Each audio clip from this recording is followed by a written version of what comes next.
SOC 2 audit is essentially like a review of a company's controls relating to protecting customer information or customer data. It's comprised of five trust services criteria: security, availability, confidentiality, processing integrity, and privacy. Of the five criteria, security is the largest and the only one that's actually required in order to undergo an audit.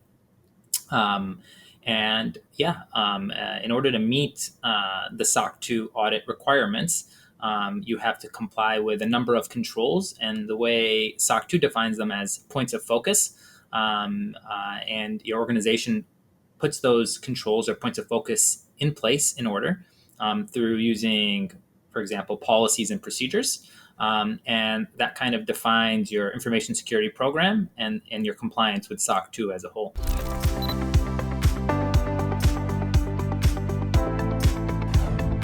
The readiness process works like this. So in order for a company that's aiming to be SOC 2 compliant, it must first choose which of those five trust services criteria they want to comply with.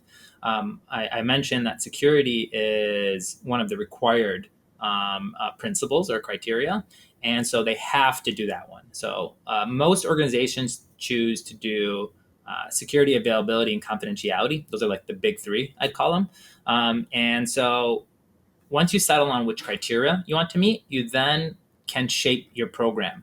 SOC 2 is a very flexible framework. It allows you to kind of pick and choose the controls that you think and feel would work well with your organization, right? So every organization is a little different. Every company is a little different.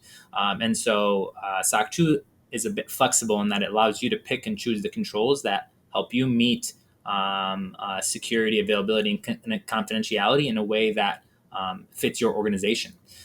After that, the next big step is writing out those policies and procedures, right? So you have to take everything that you need to do in your information security program. You got to document it. You got to put it on paper so that every time you hire a new employee, they know what is required of your information security program. That those policies and procedures, they set the baseline of compliance throughout your organization. It's a big part of what an auditor is reviewing and looking at to make sure that you've been compliant with your information security program. So they take your policies and they say, hey, you said you were going to do, annual reviews of employee access to Amazon Web Services, right? And so you need to prove that you did that on an annual basis. And so the auditor is looking for the fact that your program says you did something or you were going to do something, and that you have documentation showing that you actually did accomplish what your program set out for you to do. And so that's how the readiness process works. You put this program into place, and then you start to comply with it over a period of time.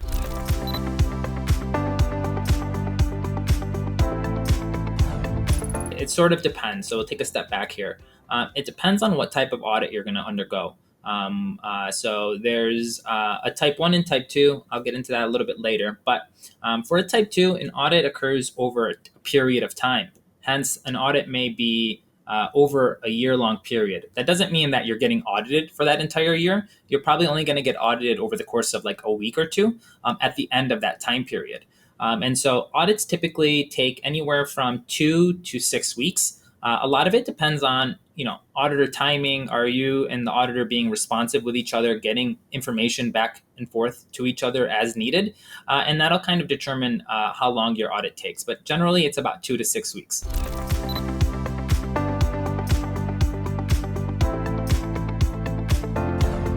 There's a lot of controls. So SOC 2, like other frameworks, is very horizontal. It touches a lot of parts of an organization. So things like HR, finance, engineering, product, even senior management, board of directors. There's controls in place for all of these different parts of an organization. It's very, very horizontal. But some of the most important controls that you should be thinking about, even early on, are things that relate directly to how you protect customer data or customer information.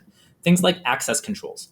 Do you abide by this principle of least privilege? It's a well-known principle that essentially makes sure that the people in your organization only have levels of access to sensitive systems that they need in order to do their job, right? So make sure that you're not giving everyone at the company access to all customer data. They don't need it to do their job. They shouldn't have that level of access. Another access control would be requiring multi-factor authentication in order to access these sensitive systems, right? So how does someone get into something like Amazon Web Services, AWS, or Google Workplace? Do they have to multi-factor in, or at least have single sign-on through a system like Duo or Okta? Another important control is encryption. Do you have encryption at rest and encryption in transit enabled where applicable? There's going to be times where it's not necessary and information needs to be public, but there's other times where you have sensitive customer data and you have to encrypt it, both at rest and in transit. Another big topic that tends to come up is change management. If you're a software firm, you're building applications. You're typically using something like a GitHub, a Bitbucket, or a GitLab for your version control. How do you manage changes? How do you manage all of your developers? Do you have a pull request or merge request template that ensures developers are following a consistently defined process every time they decide to make a change? Do you require branch protection for changes so that you have at least one independent approver prior to a change being merged, meaning you have the person that developed the change, that created the pull request, and then a separate individual who then reviews that pull request and approves it?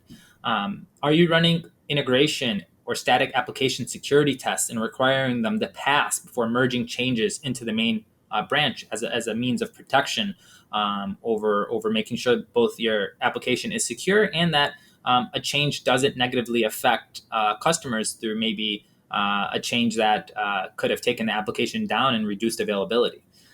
So these are some of the bigger categories and types of controls that an organization needs to have in place in order to comply with SOC 2, and that an auditor would be looking for as they review your information security program.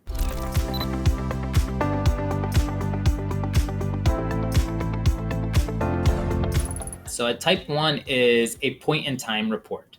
It takes a snapshot of your controls as of a certain date. So as of, call it May 18th, are your controls in place? The auditor is looking for that type of information. If that's true, then you've passed a type 1 report and an auditor will issue that report.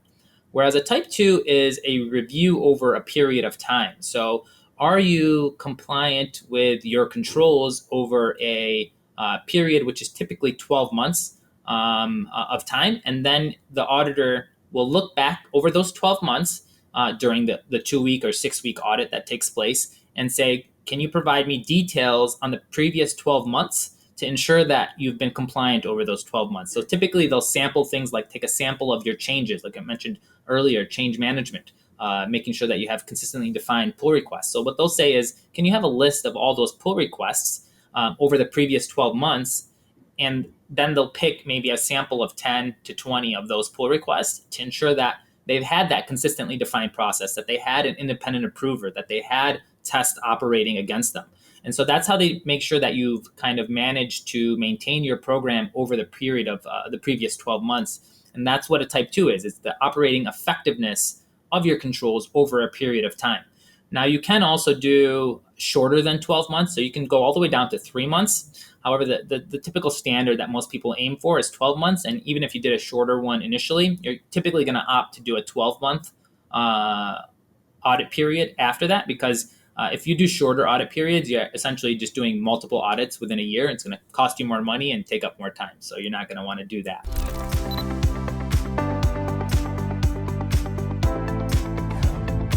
So during the audit process and audit readiness process, we want to make sure that any human in the loop process, meaning anything that requires a human to actually do or run continuously, are actually operating effectively. Things like employee onboarding, employee offboarding, change management practices like we mentioned before, board of director meetings.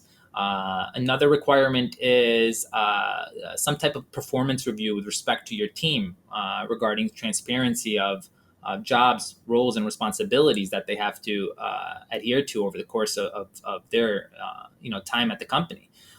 Things like that require humans to actually operate are things that can give a red flag, because there's a chance that someone HR was out sick that week, and so a background check didn't run for an individual, and so that creates a concern, right? Because that if someone's out sick, someone didn't take on those responsibilities, especially at a smaller organization, then you have a chance of failing your operating effectiveness over a period of time. That's where a company like Secureframe comes in to help, as we can help automate some of those human in the loop processes that typically would fail if someone was out sick. So we can help to make sure that we're sending automated reminders for things that need to operate consistently.